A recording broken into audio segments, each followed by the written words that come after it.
दुनिया भर के बड़े बड़े रक्षा विशेषज्ञ आजकल परेशान हैं और उनकी नींद उड़ी हुई है। वे रात दिन कैलकुलेटर लेकर बैठे हैं कि आखिर ऐसा क्या होने जा रहा है जो पिछले 7 दशकों का बना बनाया संतुलन एक झटके में बिगाड़ देगा। दिल्ली के पालम एयरपोर्ट पर अगले हफ्ते एक ऐसा विमान लैंड करने वाला है जिसकी लैंडिंग की गूंज बीजिंग के ग्रेट हॉल ऑफ पीपल तक सुनाई देगी। क्या आपको पता है कि जब दो देश हाथ मिलाते हैं तो सिर्फ दोस्ती नहीं होती, बल्कि कई बार एक नया पावर सेंटर जन्म लेता है। क्या आप कल्पना कर सकते हैं कि एक ऐसी ताकत जो अब तक सिर्फ हमारी सरहदों की ढाल थी, अब वह समुद्र के उस पार जाकर किसी और की तलवार बनने वाली है?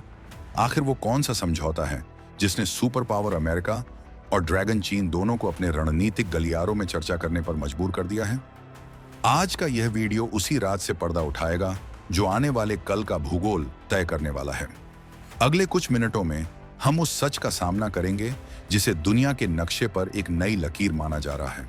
वियतनाम के राष्ट्रपति तो लाम भारत आ रहे हैं और उनके पास कोई साधारण फाइल नहीं, बल्कि 5,800 करोड़ रुपए का वो सौदा है जो सीधे तौर पर चीन की घेराबंदी का सबसे बड़ा हथियार बनने जा रहा है।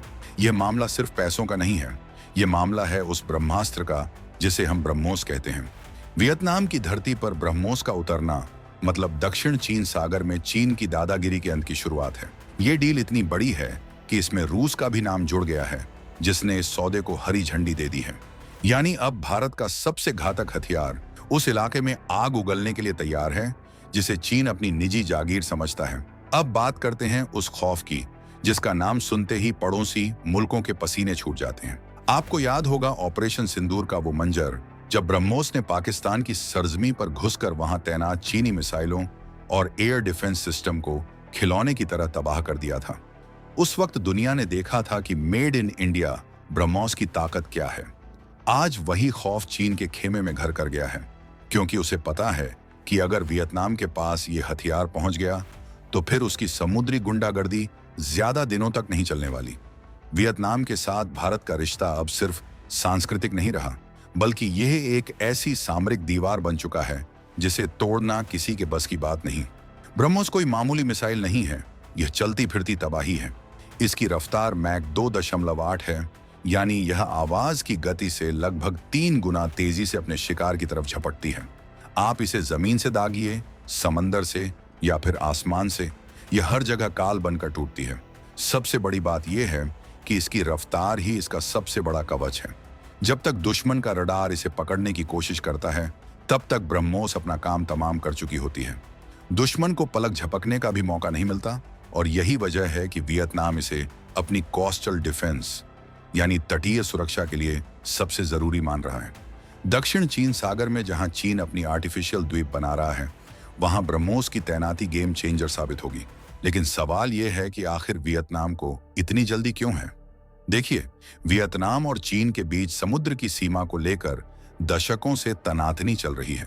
चीन अपनी 9 डैश लाइन के जरिए वियतनाम के आर्थिक क्षेत्र में घुसपैठ करता रहता है। चीन के जहाज अक्सर वियतनाम के तेल और गैस रिग्स को डराते धमकाते हैं और उनके मछुआरों पर जुल्म करते हैं।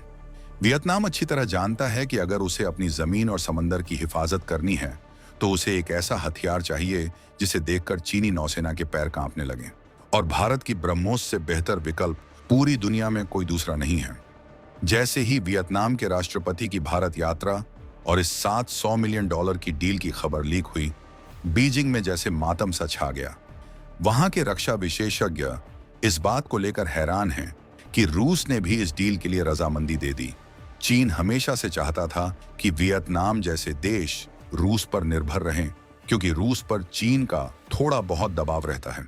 लेकिन जब उसने देखा कि भारत खुद इसका मैन्युफैक्चरर और एक्सपोर्टर बन गया है, तो उसे समझ आ गया कि बाजी हाथ से निकल चुकी है।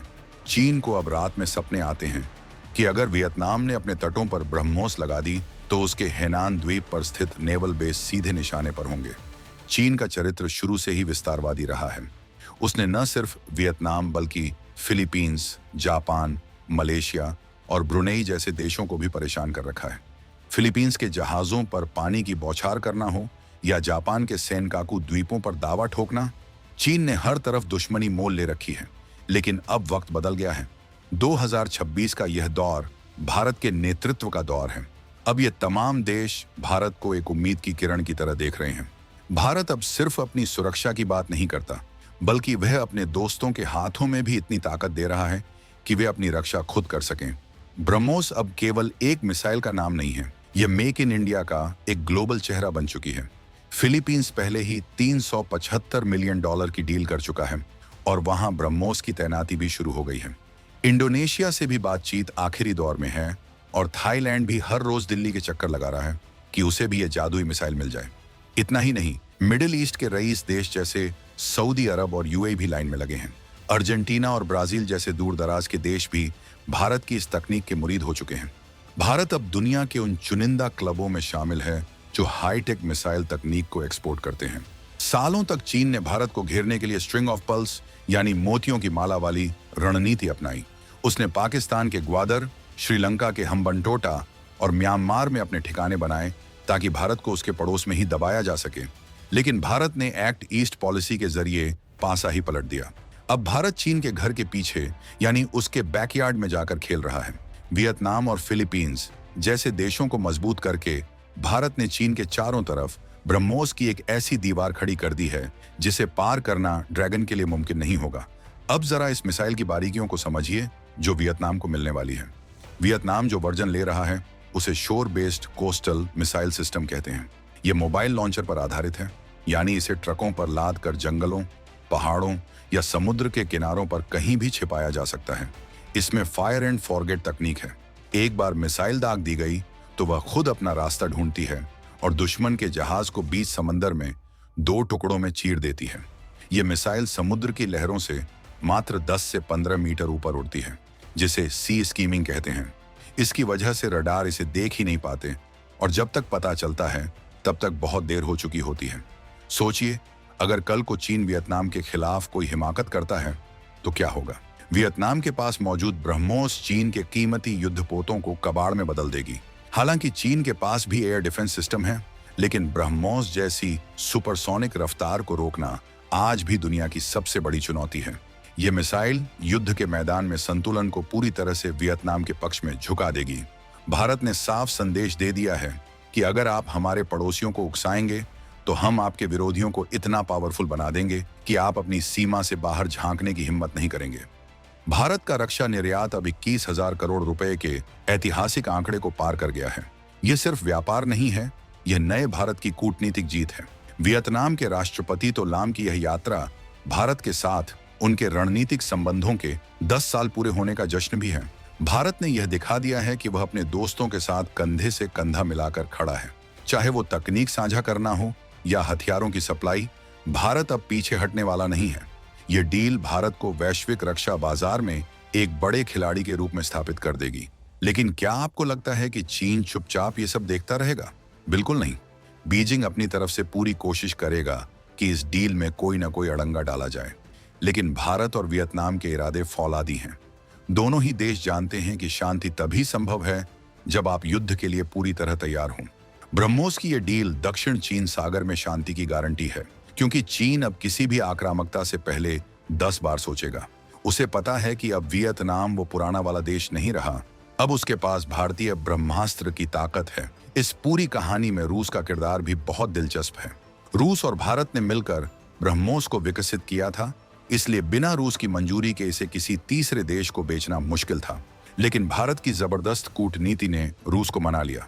रूस भी जानता है कि दक्षिण पूर्व एशिया में भारत का मजबूत होना उसके अपने हितों के लिए भी अच्छा है। इस तरह भारत ने अमेरिका, रूस और वियतनाम के बीच एक ऐसा तालमेल बिठाया है कि चीन पूरी तरह अलग थलग पड़ गया है। वीडियो के इस मोड़ पर आकर हमें यह समझना होगा कि भारत की यह रणनीति कितनी गहरी है। हम सिर्फ हथियार नहीं बेच रहे, हम भरोसे की एक नई इबारत लिख रहे हैं। वियतनाम जैसे देश जब भारत पर भरोसा करते हैं तो दुनिया को संदेश जाता है कि भारत एक जिम्मेदार और भरोसेमंद ग्लोबल पावर है। ब्रह्मोस की धमक अब सिर्फ पोखरण में नहीं, बल्कि वियतनाम के समुद्री तटों पर भी सुनाई देगी। ये एक ऐसे युग की शुरुआत है जहां मेड इन इंडिया का मतलब है सर्वश्रेष्ठ और सबसे घातक। अब सवाल ये उठता है कि क्या केवल मिसाइलें काफी हैं? भारत की योजना तो और भी बड़ी है। आने वाले समय में हम देख सकते हैं कि वियतनाम और फिलीपींस जैसे देशों को भारत अपने तेजस फाइटर जेट्स, और आकाश एयर डिफेंस सिस्टम भी ऑफर करे।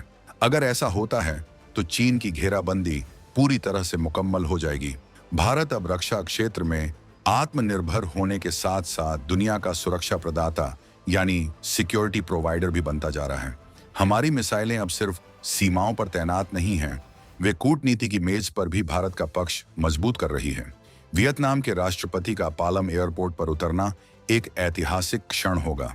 उनके हाथ में मौजूद वो फाइल जिसमें ब्रह्मोस डील का ड्राफ्ट होगा, वो एशिया के भविष्य का दस्तावेज है। 5,800 करोड़ की यह डील भारत और वियतनाम के रिश्तों में एक नया अध्याय लिखेगी। चीन की चीखें जायज हैं, क्योंकि उसने कभी सोचा भी नहीं था कि भारत उसके दरवाजे पर आकर इतनी बड़ी चुनौती खड़ा कर देगा। ये 2026 का भारत है जो अपनी शर्तों पर दुनिया के साथ चलता है